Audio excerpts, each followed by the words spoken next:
this video right here, I'm going to be discussing Mr. Kennedy update, news on Dragon Gate signing a pay-per-view deal, which is definitely big news for me. Glad that's finally happened.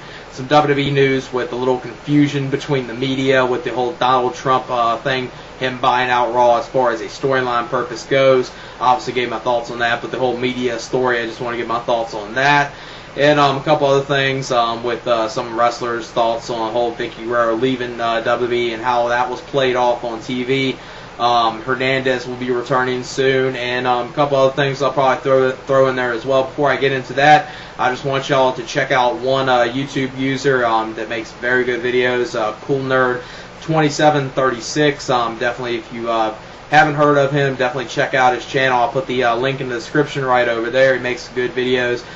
Pretty much does wrestling videos. He's kind of going in a different direction right now. He's going to be doing like 1 or 2 wrestling videos a week, then other type of, random videos like the video game reviews, talk about music and other stuff, and maybe current events and stuff like that. So definitely check him out. He makes good videos. And now let me get into my thoughts. First, let me start with the WWE news. First thing being is after the whole Donald Trump thing this past Monday, I already gave my thoughts on it, what I thought about it. I thought it was idiotic, ratings ploy.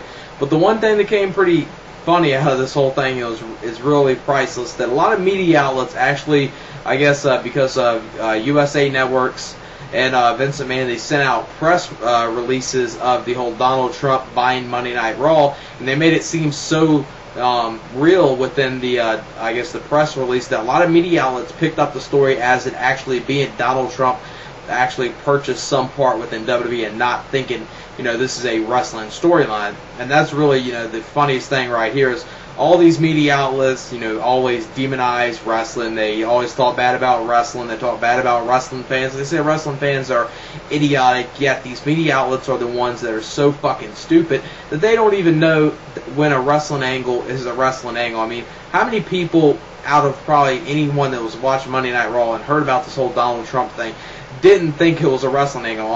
I'm okay. Now there are some dumbass wrestling fans. Trust me, there's about probably 10 to 15% of wrestling fans, or maybe even 20% are idiotic wrestling fans. But I would say at least 80% of people at least know when an angle is an angle, even if they don't follow, wrestling news sites or, stuff like that. At least people know it's a wrestling angle. I'm pretty sure everyone knew this was a wrestling angle. I mean, who in their right minds would actually thought this wasn't a wrestling angle? Yet these media outlets are so stupid to actually fall for this. But yet these media outlets fall for all these reality shows actually being reality and not being scripted. So I guess it doesn't take too much to fool a lot of media outlets. Apparently there was one media outlet, and now it hasn't been named by name what media outlet this was, but apparently one media outlet was really heated over this and really pissed off that they got fooled by this being a wrestling storyline angle, that they actually said that we're not going to report anything on WWE anymore or give WWE any mention at all. So obviously someone really got pissed off here. I'm guessing it probably is like ABC, maybe CBS or CNN, because there are a lot of media outlets that did pick this whole Donald Trump thing up, and I'm pretty sure everyone picked it up, in a way jokingly, okay, Donald Trump buys WWE, but how many people were that fucking stupid? So that's, shows you that the media outlets that demonize wrestling are really the ones that are so idiotic, not really the wrestling fans most of the time. And right now, WWE is unsure of what they're going to do with CM Punk. Now, this is pertaining to him being either a babyface or a heel.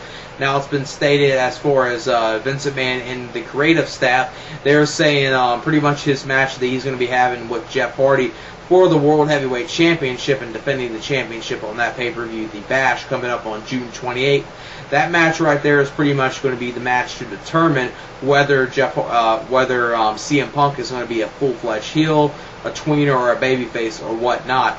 Now, within this, I'm obviously expecting within this match, especially since so many fans, love Jeff Hardy, and Jeff Hardy's so over, I'm expecting CM Punk to get a heelish type reaction at the Bash pay-per-view and, slowly build him up to being a full-fledged heel. I would say, they'll still be kind of teasing it whether he's a babyface or heel probably for another month. I'm saying by the time of SummerSlam, he'll still be world champion, and they'll have him be full-fledged heel by that point.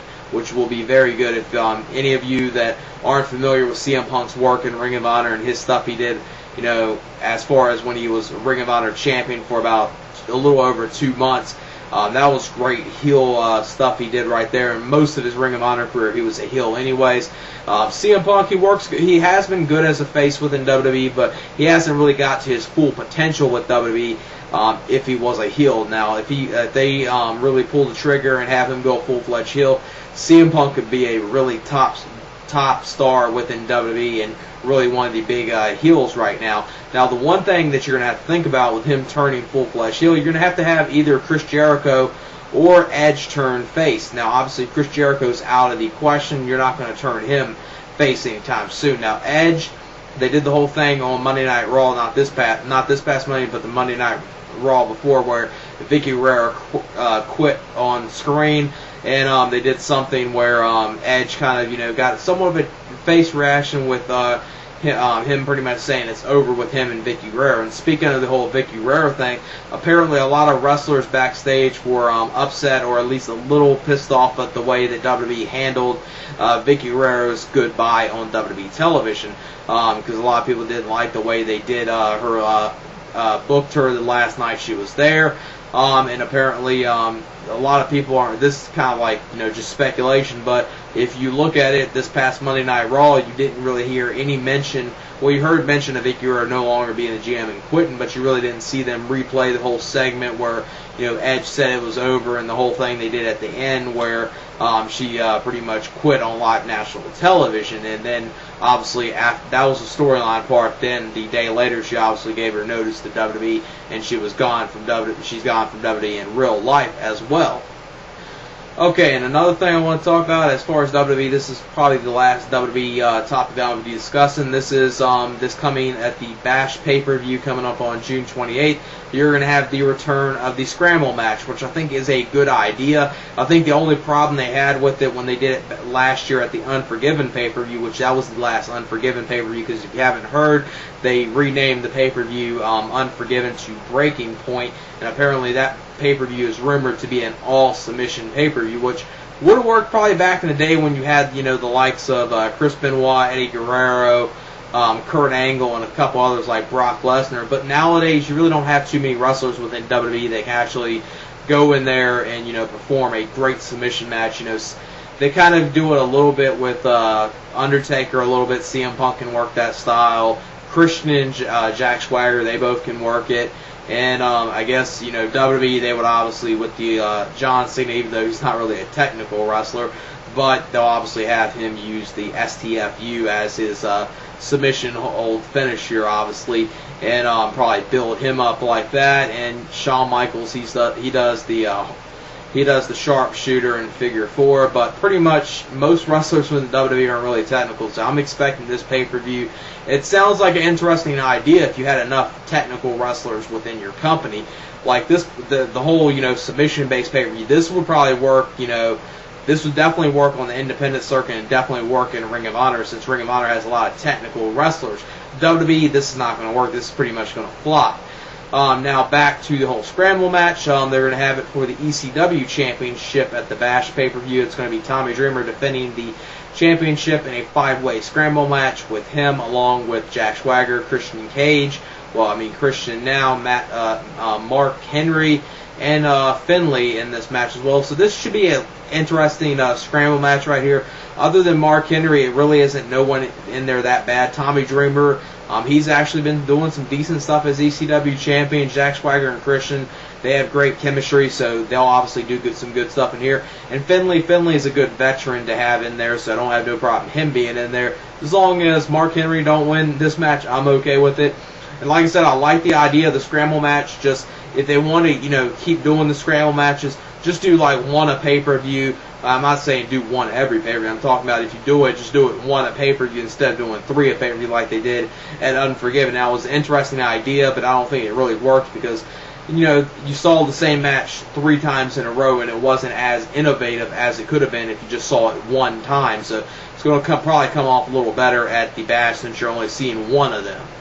And on a Mr. Kennedy update, or obviously now when his real name, Ken Anderson. That's the name he's probably most likely going to go under TNA. Apparently one person close to Ken Anderson has stated that Kennedy has stated that he will go to TNA after his 90-day non-compete clause is up. Now that is just speculation right now, and that's just hearsay, but obviously I do expect it to happen, especially, since Kennedy's still, keeping his name out there open in the internet wrestling world right now, especially, he's posted videos on his Facebook. If you haven't seen him, he did, one quick video blog that's a little over a minute and did 2 other random videos. If you haven't seen those, I'll put the link of those in the description right over there if you haven't seen them. And, obviously, this is going to be a good thing for TNA to pick him up. A lot of people know I'm not a huge fan of Kennedy, but just as long as he stays healthy and doesn't get injured, Kennedy does have the potential to be a top star in TNA, and could possibly be like the way Christian was in TNA, be there for 2 to 3 years, kind of build himself up, then come back to WWE, because I kind of see that's what Kennedy wants to do. He obviously wants to go there, prove Vince wrong, but yet wants to prove him wrong in a way that Vince McMahon in a few years down the line is going to want Kennedy back, so he can pretty much say, Vince, you're wrong about me.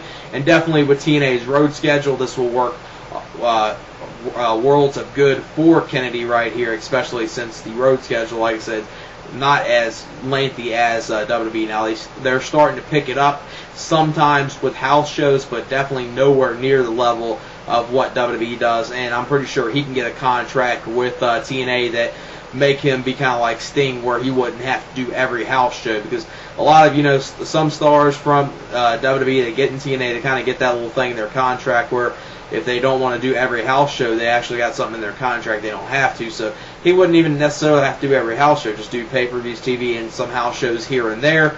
And with that, he should be okay. And just as long as he stays healthy, like I said, he has the potential to be a very top star within TNA. And other TNA news is TNA star Hernandez, one half of LAX with Homicide, is actually going to be shockingly returning a whole lot earlier than many expected. He's already been cleared to return to the ring, obviously since Impact Tonight's taped, and then obviously you got Slammiversary this Sunday. Not going to see him probably return until the Impact tapings coming up next week, or right near the next Impact tapings. I don't know how many Impact tapings they're going to be doing this following, I guess, Tuesday or Wednesday, whenever they do the Impact tapings. So possibly maybe see the LAX return there. That'd be something good. Have them go against Beer Money, because I am expecting Beer Money to win the TNA Tag Team Championships at Slammiversary. It would really shock me if they don't.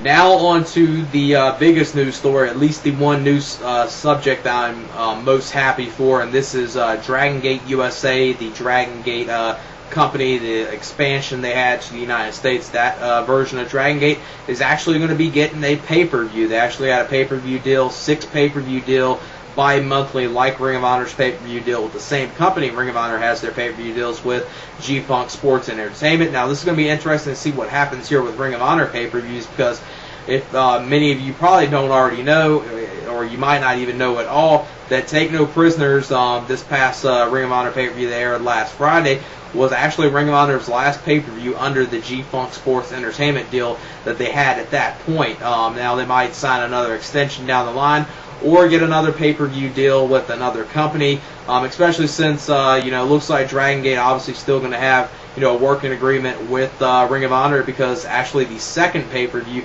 the first pay-per-view, which is going to be called Enter the Dragon, is going to be airing on pay-per-view September 4th on all, pretty much all cable outlets and satellite outlets. I know it's on in-demand. DirecTV, not sure about. I'm pretty sure Dish does get it, but I know In Demand gets it, so that's one good thing right there. Another pay-per-view, another wrestling pay-per-view from a different company that's not WWE or TNA, just more alternatives right there. That's good to see. Like I said, the pay-per-view taping for this pay-per-view is going to be called Enter the Dragon. It's going to be taped July 25th of this year. It's going to be taped in Philadelphia, Pennsylvania. So if you live in the Philadelphia area, it's going to be at the ECW Arena, or now known just the Arena.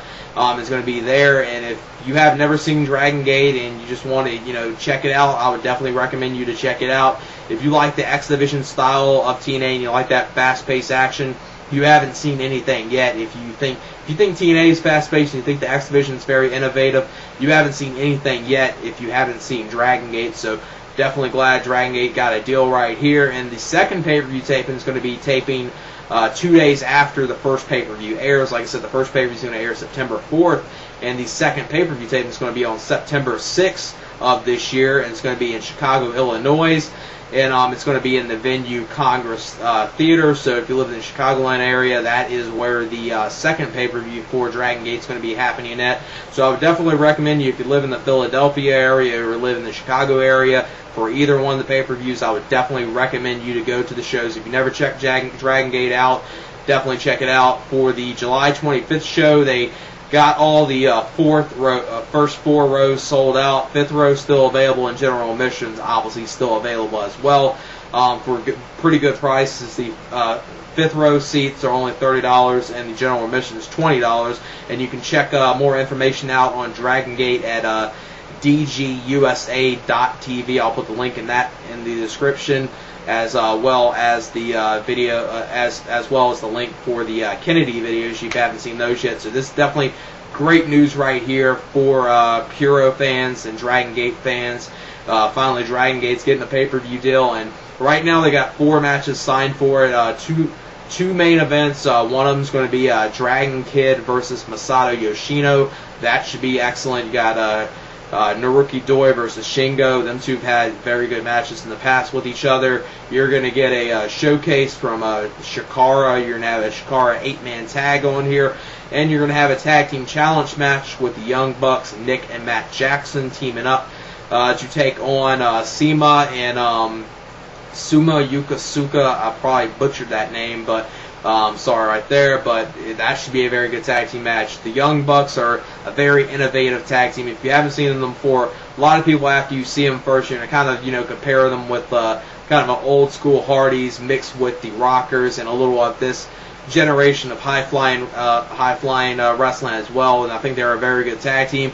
And definitely glad Ring of Honor started using them. They just worked the last 2 Ring of Honor shows, the June 12th show in Manassas, Virginia, a match against Steen and Generico. Steen and Generico obviously went over in that match, but still they sounded like they had a very good show, and definitely from the fans' reaction of the way they were used that night, definitely a lot of welcome back chants. Kind of got the same thing the following night when they defeated Kenny King and Rhett Titus. So definitely glad that Ring of Honor is bringing in another tag team. This is a tag team that I think really would benefit Ring of Honor very good with. I think this is a tag team that definitely deserves to be on the full-time roster.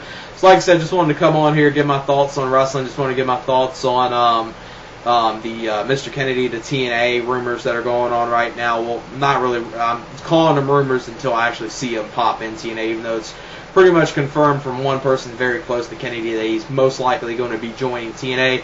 Hernandez, glad he's healed up and he's going to be returning very soon, probably right at the Impact tapings next week. Hopefully him and Homicide team back up and they'll do some good stuff with LAX, because they've kind of, haven't really done much since, lockdown, since I think that was the last pay-per-view Hernandez was at, and especially since I think he got neck surgery. He's definitely returning very quick. Hopefully he's not returning too quick that he's going to re-injure himself really quick. Hopefully he's healed up enough, but doctors have cleared him, so it must be okay.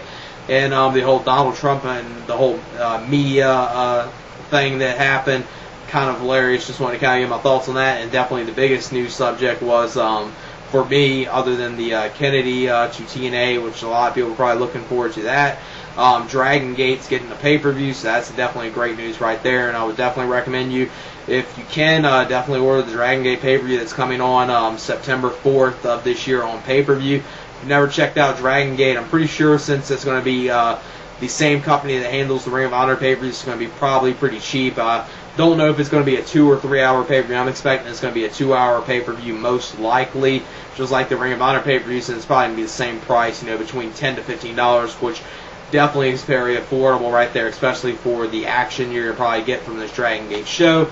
And yeah, that's it. Peace.